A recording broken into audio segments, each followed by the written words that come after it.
Um, but one thing I really remember from growing up that's just like kind of epitomizes being Chicano is like the fact that we had a lowrider in our garage. You know what I mean? Like, I mean, we were a middle class family or whatever, but you know, my parents had bought a lowrider as like one of their first purchases together, and I was always just in the garage. And I mean, like now that's my car. That's what I drive all the time now. So I mean, but just the fact that you know you grow up, you see that every single day. It's a reminder. You know what I mean? Because you aren't going to see that in any other kind of town. Can you tell me more about like this lowrider culture? Yeah. So that's actually something that, like, even though we had a lowrider, my dad was always real like cautious about getting involved with, and I think that's because he had a lot of negative experiences while he was younger. But I just always remember one thing, you know, like this lowrider. It's a 1991 Chevy S10. It's candy apple red. It's got gold Dayton's. It's got Romero on the back. You know, it's like this old school mini truck. And I just every time I would just drive down the street, you know, you would see people, you know, people you don't even know, maybe people from school or whatever, but like they would look at you, and they would just, you would see them get happy, you know, like they'd get excited, like they would be like, oh, that's bad, you know, like look at that, and you know, it's just like little things like that, and you know, it really brings like this certain sense of pride, because you know, I mean, yeah, you know, I could just be driving any other car or whatever, but when you're driving a lowrider, it's almost like you're making a political statement.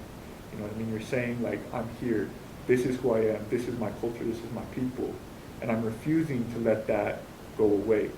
And I feel like that's been something that's kind of difficult, especially in Boulder, because I mean, you know, I still have my lowrider. I still cruise it everywhere, and you know, just the way some people interact with that.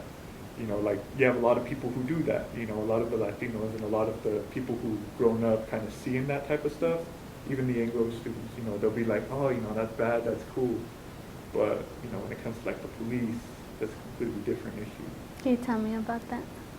Yeah, I mean, it's hard because you know sometimes you get harassed.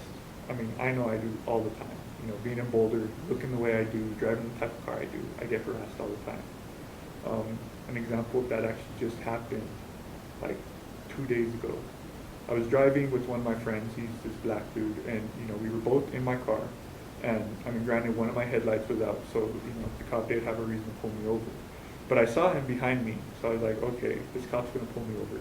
Sure enough, he turned on the lights, so I pulled into a parking lot, and I kid you not, bro, 4 police cars showed up to surround one little truck, one tiny lowrider truck with 2 people in there, a Chicano and a black guy.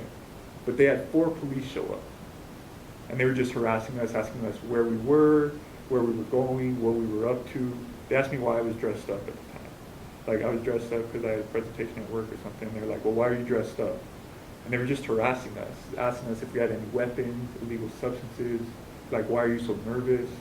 And they were just like continuously harassing us for like, you know, a good 20 minutes or so.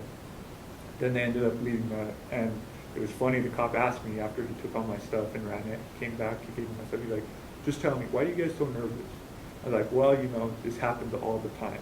And I just told him because I'd been fed up at that point. And he's like, well, you know, we're just trying to keep the streets safe and this and that, and want to make sure, you know, all the equipment is good and this and that. And I'm like, you know what, whatever, man, like, just let me go. And he didn't give me a ticket or anything, but, I mean, to me, that's just crazy. The fact that you need 4 police to show up for one car. I mean,